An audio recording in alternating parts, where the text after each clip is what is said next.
Hello दोस्तों, स्वागत है आपका अपने YouTube channel Prajapati study circle में। मेरा नाम है शुभम और आज का ये जो वीडियो है वो क्लास 10th के बच्चों के लिए है जो कि NIOS से पढ़ रहे हैं। सब्जेक्ट मैंने लिया है अर्थशास्त्र। उसका जो चैप्टर है वो 5th चैप्टर है जिसका नाम है अर्थव्यवस्था की केंद्रीय समस्याएँ। जो अर्थव्यवस्था है उसकी जो केंद्रीय समस्याएँ हैं उसके बारे में इस वीडियो में हम पढ़ेंगे, समझेंगे। तो चलिए शुरू करते हैं आज का ये वीडियो।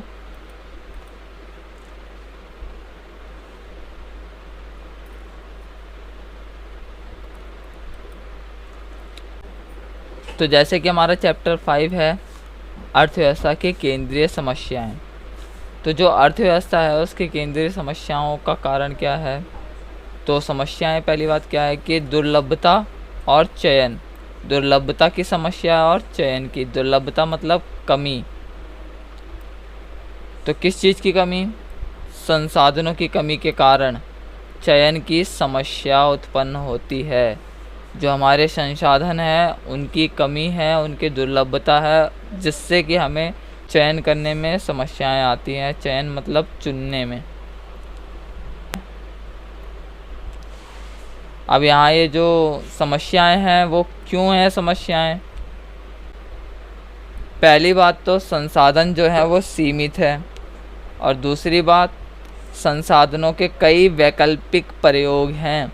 जो हमारे पास संसाधन है हम संसाधनों का कई प्रकार से यूज़ कर सकते हैं, जिस वजह से हमें समस्याएं आती हैं।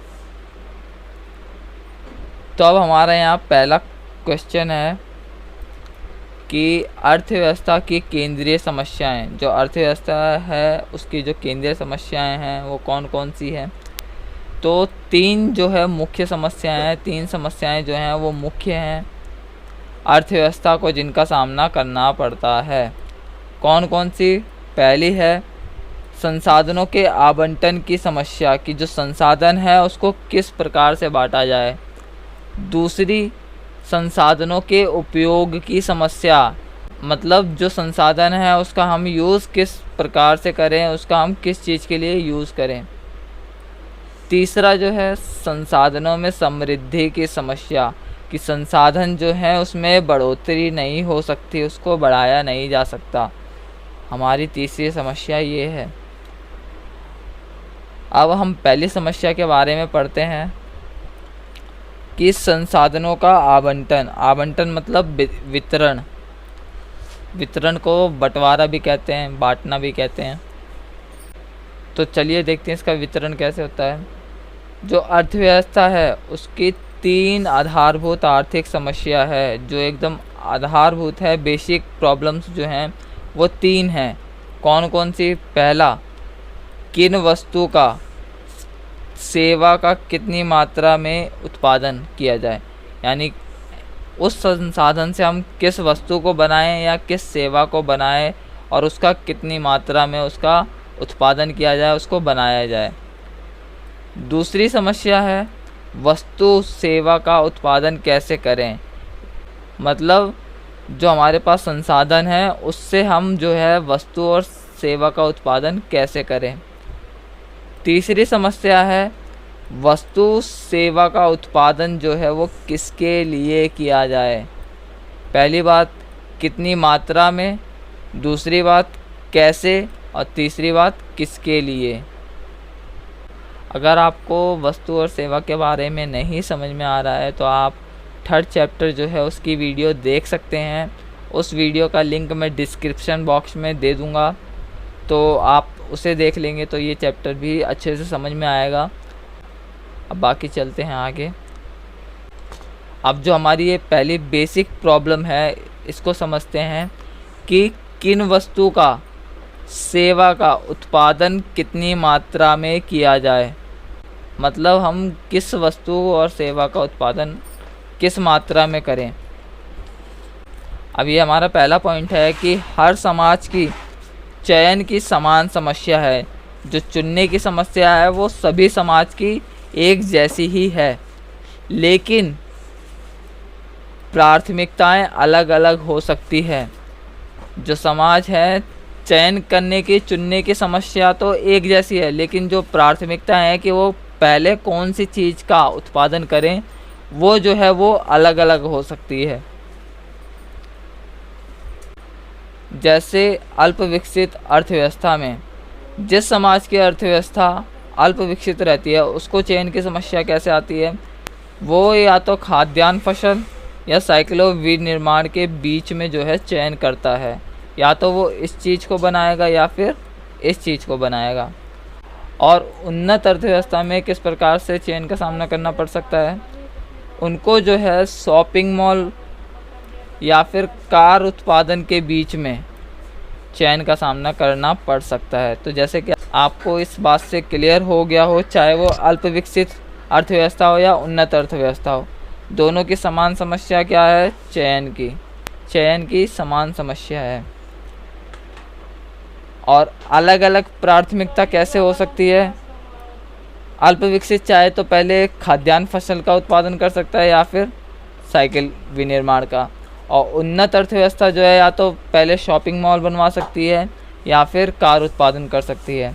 इसीलिए जो है हर समाज की जो है चयन की समस्या तो समान है, लेकिन वो प्राथमिकता जो है वो अलग अलग दे सकते हैं उत्पादन के लिए।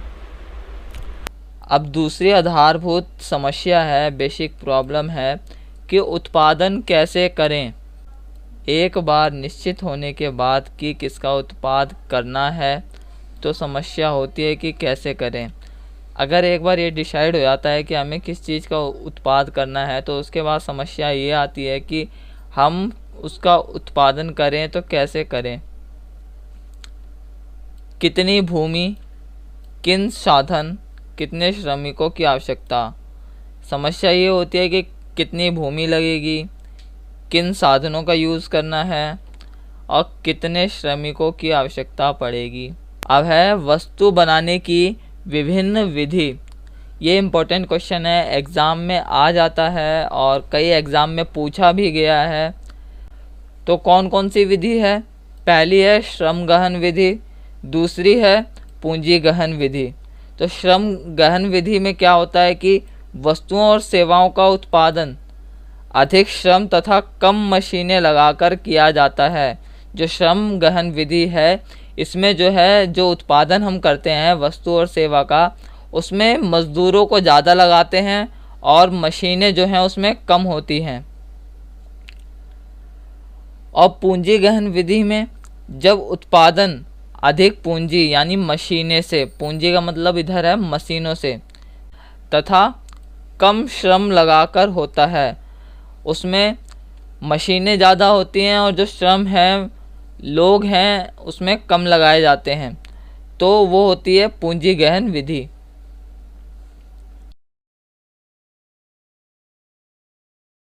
अब हमारी तीसरी आधारभूत समस्या है कि उत्पादन जो है वो किसके लिए करें। पहली समस्या थी कि कितना उत्पादन करना है, दूसरी समस्या है कि उत्पादन कैसे करना है, और तीसरी समस्या है कि उस उत्पाद जो है वो किसके लिए किया जाए, किसके लिए वस्तुएं बनाई जाए, सेवाएं बनाई जाएं। पहला पॉइंट है कि उत्पादित वस्तु, जो वस्तु बनेगी उसका उपभोग किसे करना है, यानी जो हम वस्तु बनाएंगे उसका यूज़ कौन करेगा। अब दूसरा पॉइंट है कि दुर्लभता के कारण सभी व्यक्ति की आवश्यकता की तुष्टि असंभव।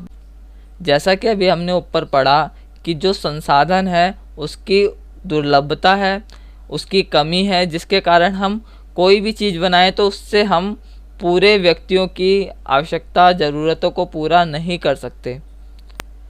तीसरा पॉइंट यहाँ है कि निश्चित करना कि किसकी आवश्यकता की तुष्टि हो।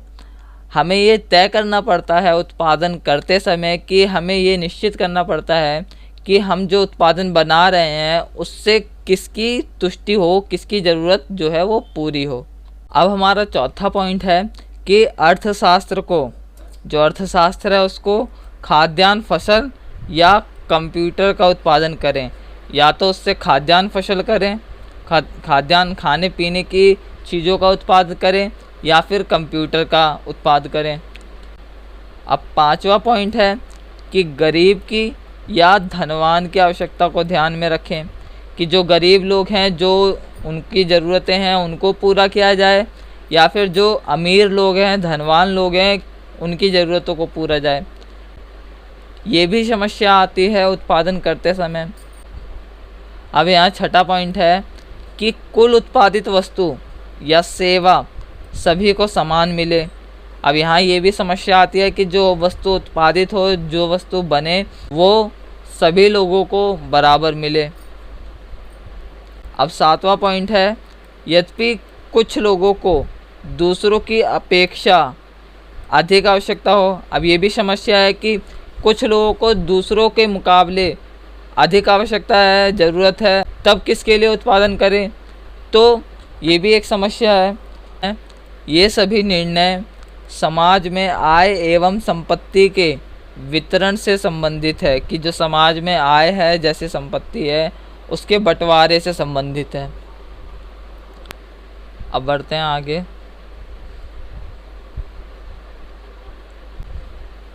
अब हमारा अगला टॉपिक है कि पूंजीवादी अर्थव्यवस्था में संसाधनों का आवंटन। जो पूंजीवादी अर्थव्यवस्था है उसमें संसाधनों का बंटवारा कैसे है। पूंजीवादी अर्थव्यवस्था को समझते हैं पहले।